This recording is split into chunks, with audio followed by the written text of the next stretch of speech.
What's up, ladies and gentlemen, it's your favorite depressed Dairy Queen worker here, back at it again to bring you guys a part 2 for a video that I honestly didn't think I was going to be doing. But after seeing how many of you guys actually wanted this video to come out and noticing that you guys were only 200 likes off from the like goal, I'm like, you know what, let me actually give it to them. The video was good, I really had a blast making it, and honestly, I had such a good time making part 2 for this. So if you guys go on to enjoy this video and you guys want a part 2 this time, I'll give you guys an achievable goal: 2 likes and a hash brown, and you guys can get the next part. So if you guys go ahead and do that, then I will make sure to give you guys a part 3. That being said though, ladies and gentlemen, enjoy.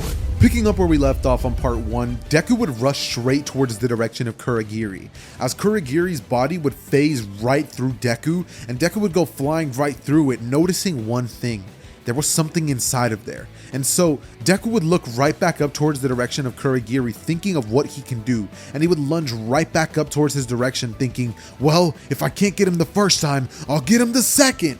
But as he would be doing this, a purple portal would actually appear right before him, as he would jump straight through it, and he would notice that a lot of his classmates actually would begin getting pulled through portals themselves. Deku, seeing all this going down, would start to grit his teeth, as he would immediately fall into a vat of water, as the first thing Deku would notice would be a bunch of villains. And what would happen to Deku would be kind of funny. A gigantic smirk would go across his face, as he would say, finally, I get to fight against some freaking villains. He would rush in towards their direction, as he would start punching and kicking underwater. And mind you, there are like 50% power just due to the fact that he is, well, in water. But as this would be happening, he would feel a tongue wrap around his body as it would drag him away. But for some reason, his instincts didn't register it as an attack, more of as an ally. So Deku let it happen. And because of this, Tsuyu was actually able to rescue both Deku and Mineta, just like she does in the original. From here, they would both be on top of the boat, as they would begin to question what in the world they should do with these villains. They won't exactly be able to just lunge across to the other side, and Deku would say, you know, they could do that, or they could help him take them out. As Tsuyu and Mineta would look at him, and Mineta specifically would be like, what do you mean take them out? How are we supposed to stand up to a bunch of villains, Midoriya? As Deku would look towards the direction of Mineta and say, punch me. And so Mineta would do so, and he would turn towards Tsuyu and say, just start hitting me, trust me, I can handle it. As, you know, both of them would start doing so, and Deku would get a huge grin on his face as the mask would start to sort of like appear on Deku's head, and Deku would just say, now just watch this, as he would jump up into the air and his suit would be covered in purple, as Deku in this moment would just cross his arms in the Wakandan symbol and let it go, causing a gigantic wave of water to explode, destroying all of the villains that were there. And then Deku would just start swimming towards the direction of the shore, noticing that Aizawa actually had his hands full with a bunch of these villains. So Deku would do a cartwheel into a somersault, backflipping all the way towards the direction of Aizawa, as he would finally come in and kick one of these villains that was about to attack him right in the head, sending it flying into the wall, as the rest of the villains would look at him and be like, what? He's fighting like a villain. And Deku would say, I'm a hero, but I do fight like a villain, as he would rush in and start clawing at some, straight up leaving visible scars on their bodies, with Aizawa saying to chill out, that they don't fight that way. And Deku would say, you don't, but I do, as he would rush back in, landing blow after blow after blow on these villains. And eventually a couple of, hits would have actually ended up accumulating on Deku, as suddenly, the moment that Deku would look up, he would see a fist come flying right at his face, which he would narrowly dodge and jump right out of the way, being like, huh, that's crazy, you actually almost got me, big guy. And it'd be in that moment that Shigaraki would say, come on, Nomu, I told you to kill the brat. As instantly the Nomu would rush back in towards the direction of Deku, and Deku's just not having it. He would start moving around as fast as he possibly can, kicking it into overdrive, using his mother's ability as well as the powers granted to him by the Wakandian herb, as he would begin lunging from side to side, dodging the Nomu's blows, eventually grabbing onto one of his arms and extending his claws as he would try to straight up rip the arm off.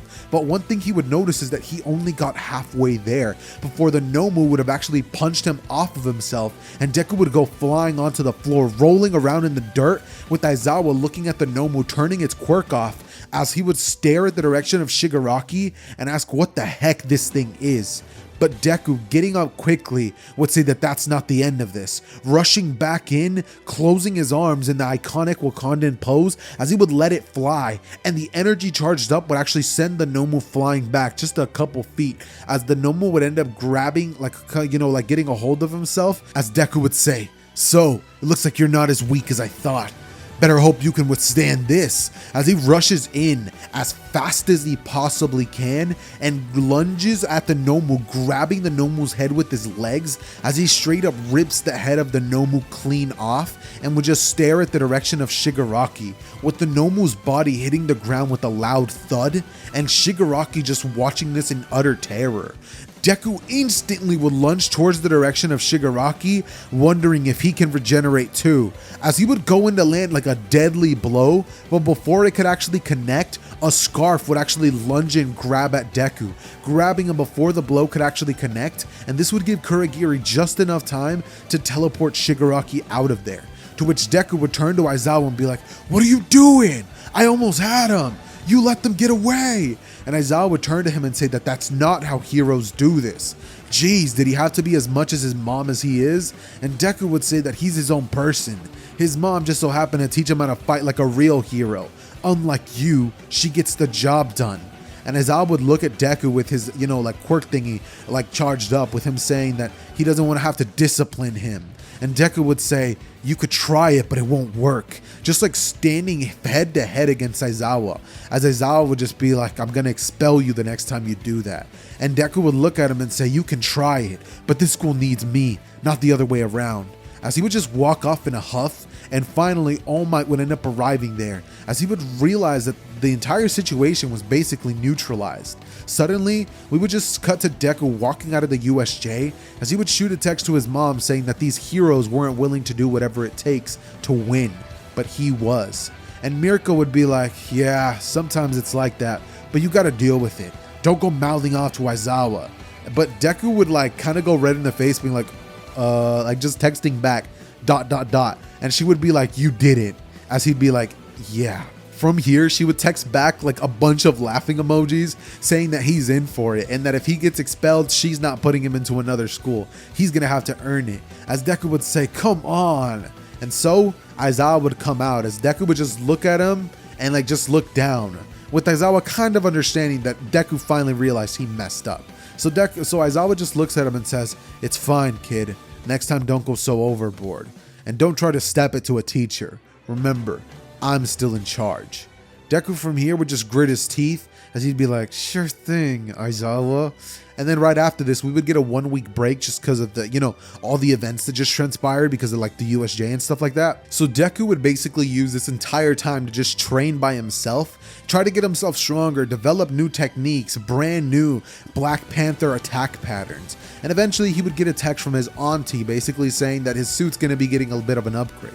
As Deku would feel this weird, not feel something, but he would look at his necklace that he's always wearing, and he would see it start glowing for a second, as he would ask what exactly those updates are, and she would say that he could find out later. As from here, Deku would just kind of start smiling as he would start bench pressing all the weight that he was already doing. Mind you, this dude's sitting there casually bench pressing 3,000 pounds. The dude is sitting there, and those are custom plates, by the way. That's the only reason that he's able to use it on a bench press, right? And he's using a custom bar that won't break or bend, made out of straight up vibranium. So Deku's over there just working out, pumping iron, as eventually Mirko would finally come home after defeating a bunch of villains, and she would go on to ask Izuku how he's doing, with him, showing off that he's actually getting a much more defined upper body, and now his upper body's starting to match his lower body, because Deku's always had these super buff, thick calves with these nicely defined quads. This dude is ripped from his legs, safe to say. And he also has this 8-pack, so it's just kind of crazy. But Deku's still gonna be sort of as short as he is in the original. Maybe I'll be generous and give him 2 inches on his height. But other than that, yeah, Deku's pretty much the same. So Mirko would just begin to ask how his first week was, and he would say, "Oh, eventful." As from here, they have a little bit of a conversation, and finally, we can now jump cut straight to the day where the the sports festival would be taking place, just because I don't really feel like covering, the Shinso situation that happens beforehand or anything like that. So let's just get straight into the sports festival. Let's not beat around the bush. The first event, obviously we all know it to be the race section, and Deku having a rabbit quirk, a quirk that basically enhances his speed, his senses, his reflexes. Yeah, Deku is going to be up there when it comes to his placement in the race, because obviously in the original Deku ended up winning, but that was only due to the fact that he used an explosion. This time Deku's actually going to be coming in first place because of the fact that he's straight up just that fast. Deku's faster than Ida, and Ida would be stunned like, yo, like I straight up have a speed quirk and this dude is over here outrunning me. Like Ida even used reciprocal burst trying to keep up, but it just didn't work. Deku was just too fast. And so what would pretty much end up taking place is that Deku gets the 1 million point headband. And following this, he would end up teaming up with Uraraka, Tokiyami, and Mei Hatsume, just like in the original.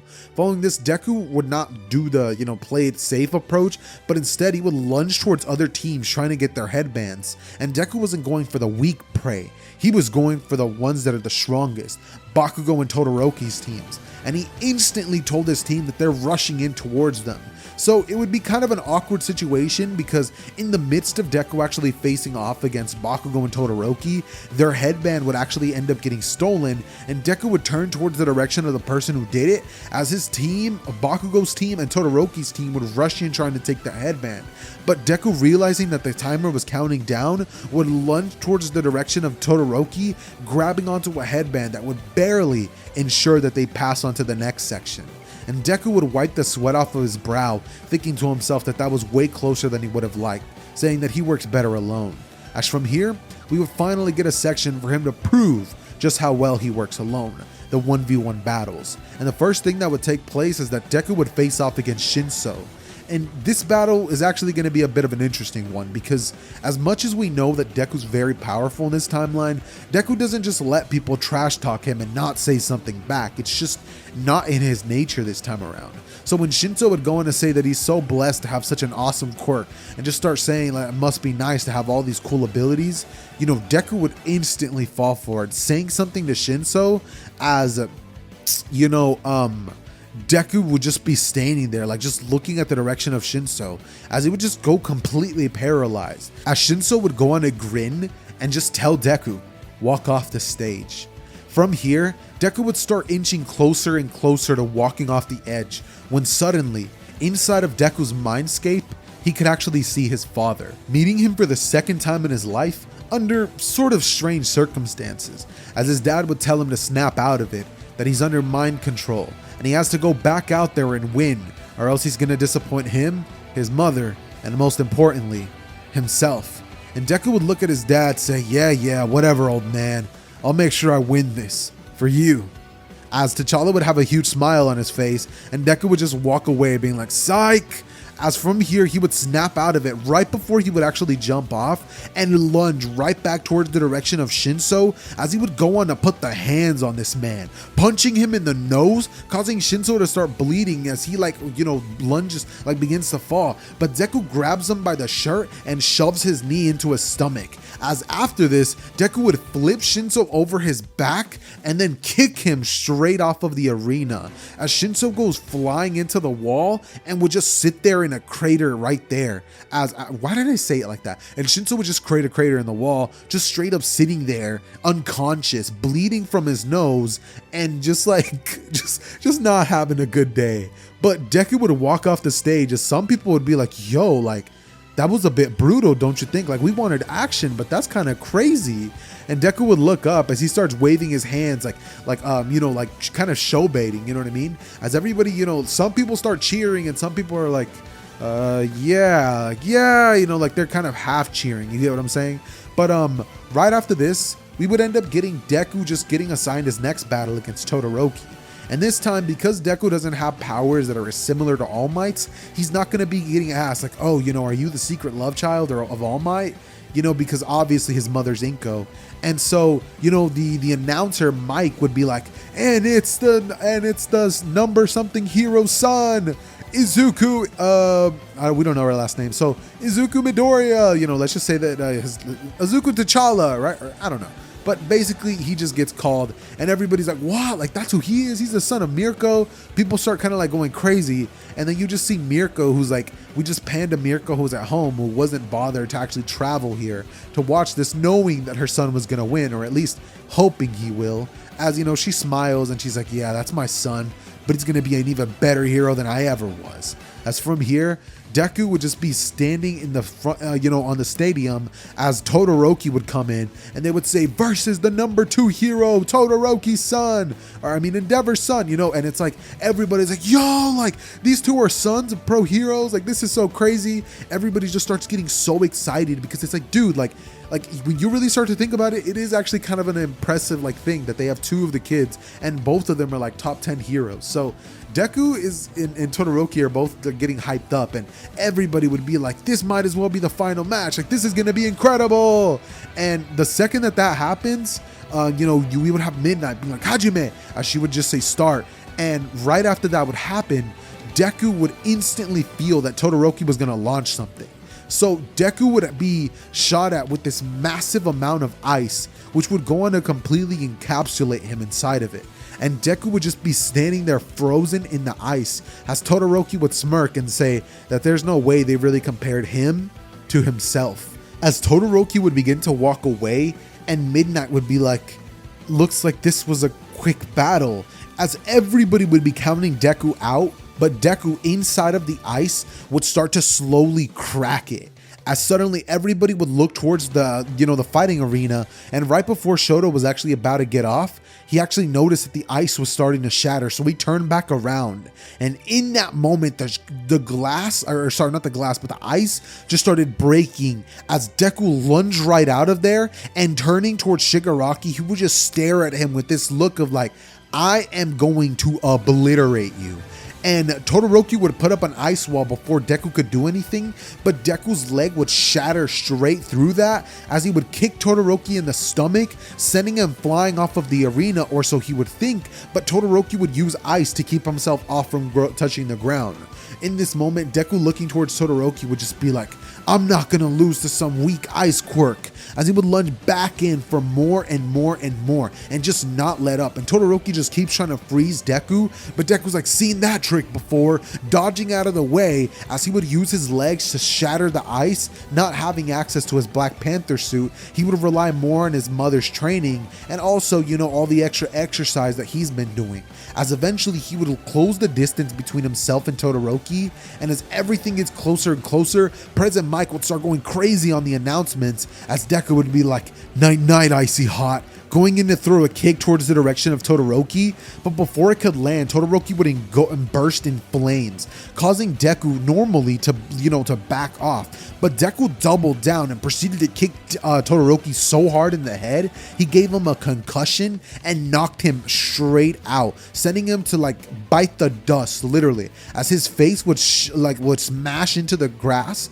and he would just start like sliding down it with his little sports festival outfit getting covered in green like grass stains, and his face even being stained with some of the grass, with his, like dirt literally being in his mouth. From here, Deku would go on a smile as he would hold both hands up, saying that he wasn't going to lose to that, and Endeavor would just be there in the background being like, Shoto! Super mad at the fact that his son lost, with Mirko smirking saying, I knew that kid wasn't going to lose. As from here, Deku would walk off with everybody being so shocked at how events actually ended up playing out. As Deku from here would go over to the waiting area, and instantly Uraraka would just start praising Deku and telling him just how cool he was out there, with Deku smiling and thanking her for all that. As from here, he would just wait for his next match, but Bakugo comes walking in the room, saying not to hold anything back in this next battle, because he wants to make sure that his defeat is 100% undeniable. And Deku's just like, oh yeah, sure, I'll make sure that your defeat is 100% undeniable. As Bakugo just looks at him and just doesn't say anything. Bakugo's demeanor would be so cold and different, as he had been training his butt off, making sure that he developed a move that would destroy Deku. And without that little hero costume of his, there's no way he's going to be able to counter it. And so, the battle would begin. Deku versus Bakugo. They would find themselves standing in the arena as, obviously we would hear the starting pistol go off as Bakugo instantly lunges at the direction of Deku, but before they actually can get close enough to create contact, Bakugo would cross his arms just like Deku did and blast an explosion at his direction square in his face, causing a bunch of debris dust to go on his face, and Bakugo would have sent himself flying back as well, spinning in the air and shooting explosions up into the air as AP shots would start shooting from every direction, way sooner than in the original. But Deku just dodges out of the way, and eventually Bakugo starts shooting a bunch of explosions Vegeta style, as eventually a bunch of smoke would rise up into the air, and Deku using his senses would start to kind of figure out where Bakugo is. But Bakugo just wouldn't let up, and eventually Bakugo would just be like, whatever, throwing one final explosion that would clear everything up, but Deku leaping up into the air would charge his arm backwards as he would try to throw a punch at Bakugo's face, but Bakugo would dodge it, grabbing onto Deku's shirt and throwing him as high as he can, as Deku would go up into the sky, crossing his arms, trying to block whatever attack Bakugo's about to use, as Bakugo would say, "Howitzer, impact!" Hey, you made it to the end of the video! Like it or die! That wasn't the line, Kachan! Whatever!